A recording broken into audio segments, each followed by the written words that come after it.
Coming up next at 11, stuck in the sky for hours. More than 100 people at the San Diego Zoo trapped on the Skyfari aerial tram, and police say it was no accident, arresting 4 people. A powerful winter storm slams the East Coast, and the effects are being felt here in San Diego with flight delays. We'll have the latest on the big blast of freezing temperatures. And somebody in Southern California is a lot richer tonight, where a lottery ticket worth $426 million was sold. CBS News 8 at 11 starts right now. This is News 8 at 11. Dozens of people left dangling high in the air at the San Diego Zoo are safe and sound tonight after being stuck on those gondolas for more than 2 hours. Good evening and thanks for joining us tonight. I'm Steve Price. And I'm Kirsten Holmes. San Diego police say the Skyfari ride first stopped working just after 2 o'clock, leaving more than 100 people just stuck in the air. Officers tell us 4 young men aggressively rocked their gondola so hard that it came off track. Now, this triggered a safety precaution that shut down the entire Skyfari ride. Those men are now facing felony vandalism charges related to the stoppage. You see them getting cuffed and escorted into police vehicles here on your screen. Now, we spoke to a witness at the park who saw the men when they started swinging their tram. Listen. I feel bad for the people that wanted to have a day and then ended up just getting stuck on the buckets. It was kind of crazy that they even did that they were shaking it that hard. It was absurd. CBS 8 reached out to a representative of the San Diego Zoo. She told us everyone on board the Skyfari ride got a free ticket for another day. Now, as we said, everyone that was on board during the stoppage was escorted off and everyone is safe.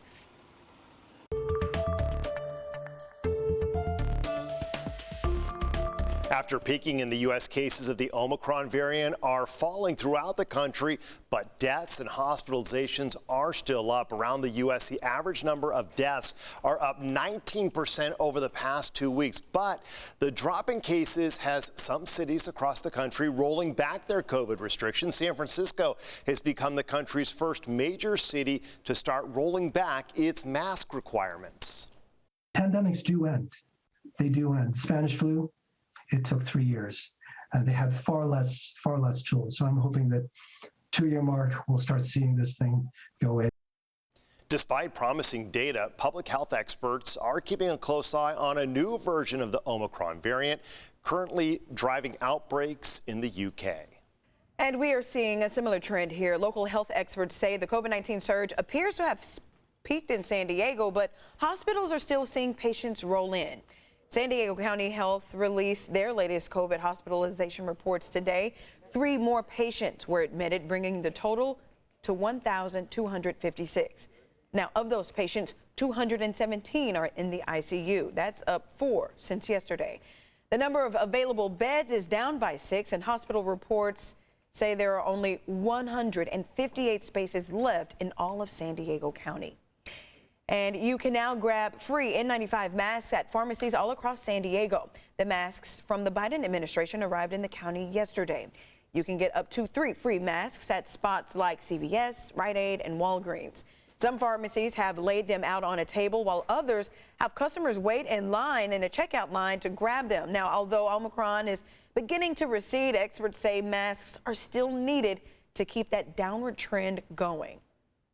While we're wearing the mask is to try to protect the most vulnerable of us and try to keep our hospitals afloat and our frontline healthcare workers intact.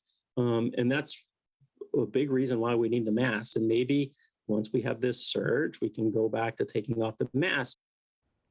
For those worried, 3 masks is not enough. The CDC says N95 masks can be worn about 5 times before you need to switch it out. All right, so we're seeing partly cloudy skies tonight in San Diego, but the East Coast, not so lucky. They're dealing with that massive winter storm. The biggest nor'easter in years, walloping the Northeast with heavy snow. They also have strong winds out there. Blizzard warnings continue to be in effect for more than 10 million people across 10 states. Some areas have seen up to 2 feet of snow. It is still coming down in several areas. More than 100,000 people are without power. They've been reported in Massachusetts, and more expected overnight. Whiteout conditions expected in some regions, causing several governors to declare a state of emergency. This is where the dangerousness sets in. You cannot have people in their homes without heat for any length of time. And another concern from the storm this weekend is coastal flooding. The Weather Prediction Center issued a warning saying that flooding is possible due to the extreme cold weather and astronomically high tides. Several San Diegans who plan to travel to the East Coast this weekend had to postpone their trips because of that winter storm. Airlines across the country canceled thousands of flights. The airports most affected are in New York, Newark, Philadelphia, and Boston. Now, here at home, 24 flights between San Diego and the East Coast on Alaska, United, Delta, and JetBlue all canceled today. 3 have already been canceled for tomorrow. So if you're planning on heading that way, you're definitely going to want to check with your carrier. That East Coast weather is a far cry from the partly cloudy conditions and that jacket weather we saw today. But what does your tomorrow have in store? Let's check in with meteorologist Sean Stiles. He joins us now with the first look at your microclimate forecast. And I think a lot of folks on the East Coast were bundled up on their couches watching the Farmers Insurance Open here with our sunny skies thinking, I got to get to San Diego. Yeah, I just want to take a close-up look at this nor'easter, and it's something that we really don't deal with here in Southern California. The closest thing might be an atmospheric river that we've seen here earlier in the late fall, early winter. We had a couple come through here, but you mentioned the astronomical high tides. We've got a 7-foot-plus high tide here in the morning. That'll be at about 10:30 in the Eastern time, and you can see the blizzard warning for much of Maine. We've got a winter storm warning for the backside of Boston right now as this whole thing is starting to move towards Nova Scotia. But boy, I got to tell you, as it wraps up, you get these winds coming off the Atlantic and then that big high tide pushing all that water in, and then you combine that with the incredibly low temperatures. These are current temperatures over the Northeast, so from Bismarck all the way to Washington, we're talking about 20 degrees or less. And here's that storm. Take a look at as it wraps up over the Northeast. It is finally pulling out of New England, but as I said, moving towards Nova Scotia. And you mentioned San Diego. Yeah, it's going to be a tough one tomorrow. We're talking about 73 inland. Overnight lows, though, a little bit chilly because of those clear skies. And then the onshore flow returns, bringing those temperatures down somewhat. And as you look at the coastal temperature, a degree above average. Bundle up. It's going to be 68 tomorrow. I'll talk about another Santa Ana making its way towards San Diego in just a bit. All right, Sean, thanks. Well, the Lunar New Year doesn't start until Monday, but that isn't stopping San Diegans from celebrating this weekend. That's right. Today, hundreds gathered in City Heights to take part in the Lunar New Year Festival for the first time since 2020. As CBS 8's Regina An reports, the festival helped celebrate the holiday filled with rich Asian culture and tradition centered around the hope for good fortune and prosperity. Happy Lunar New Year to you all. It's a celebration, the Year of the Tiger. So from performances to displays that takes you right to Vietnam, for many, they say it's just a little taste of home. From music to delicious food, people came out to Officer Jeremy Henwood Memorial Park in City Heights to truly celebrate 2022, the Year of the Tiger. I can embrace my culture and I can represent my Vietnamese side of my family. And a unique element, presentations of life in Vietnam. This is back in the day how we have our market. We just sit on the ground or on the grass and we start selling little things here and there. Tram Lam, president of Little Saigon, San Diego, says the Lunar New Year Festival is to show the rich history of different Asian countries. Giving the opportunity to understand each other, to learn more about our culture, our differences, and if we're able to appreciate differences. And of course, instilling pride from young ones to our elders. Tonight, truly about unity. I'm very, very proud of my heritage, and I'm glad that we can have it here in America, the land of opportunity. Chúc mừng năm mới, kính chúc quý vị một năm mới an khang thịnh vượng, bình an. Happy Lunar New Year. May your year be filled with happiness, prosperity, and good health. The Lunar New Year Festival continues through tomorrow. It starts at 11 a.m. All family and friends are invited to celebrate. Organizers say the most important part to this event is to bring awareness to Asian culture, as 2 billion people across the globe will be celebrating Lunar New Year. What a festive event. And you are a Year of the Tiger. Year of the Tiger, baby. What's up? I love it. All right, so coming up next for you on CBS 8 Live at 11, we'll tell you why several people in Ohio had to go to the hospital after a stay at a hotel. Plus, a beach in Thailand declared a disaster area because of a large oil spill. And teens in the East County get a peek into the future. Take a look at this drone video out of eastern Thailand. The beach there declared a disaster area because of an oil spill. Officials say about 20 to 50 tons of oil leaked from an underwater hose line Tuesday night in the Gulf of Thailand. Crews were able to stop the leak within hours, but efforts to keep the spill from reaching the beach were unsuccessful.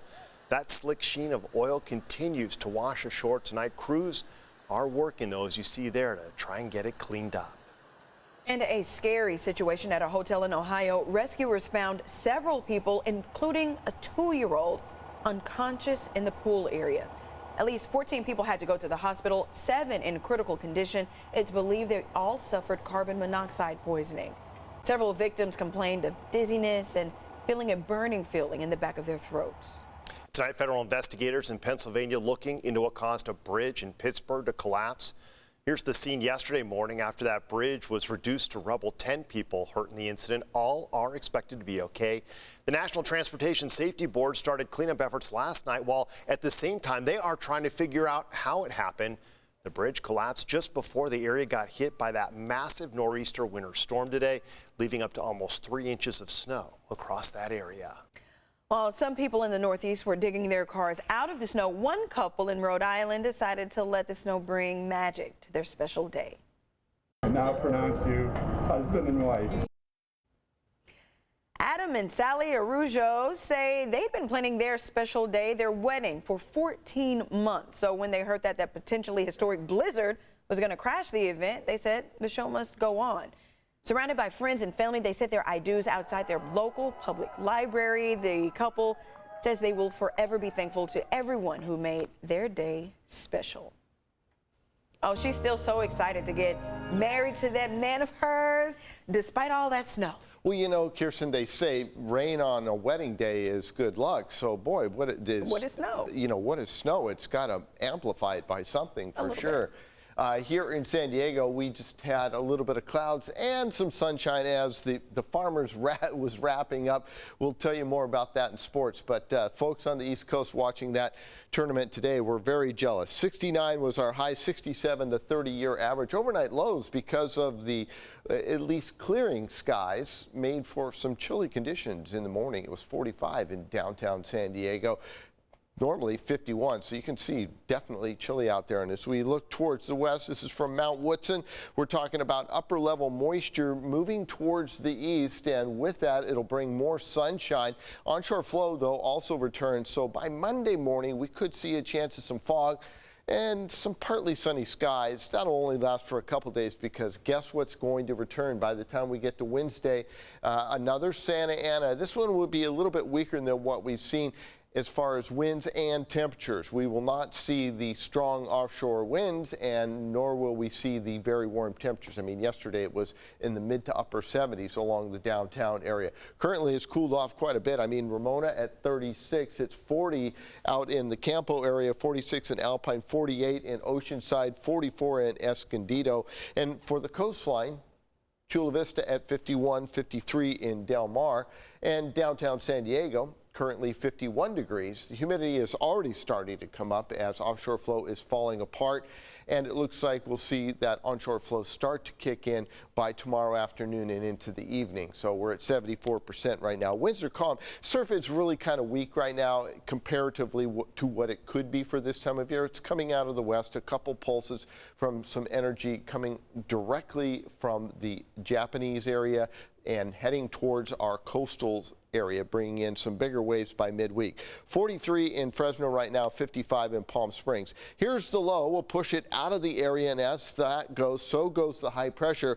And then that's why we'll start to see a little bit stronger onshore flow. But by Wednesday, this is what's going to start to show up. High pressure builds in over the region, and with that, much warmer temperatures, comparatively speaking, to where we should be. We're talking about 68 today, then 64, 62, and then we warm back up 66, and we get just slightly above average. But the drier atmosphere is the big story here. So keep in mind, we haven't seen really any large measurable amounts of rain. We did have some fire issues up around Big Sur, so keep an eye on things if you're going to be doing any work in the gardens and along the roadways. Keep those cars tuned up on those catalytic converters. Look at those overnight lows, though, in the mountains. We're talking about upper 20s to low 30s. Kirsten and Steve?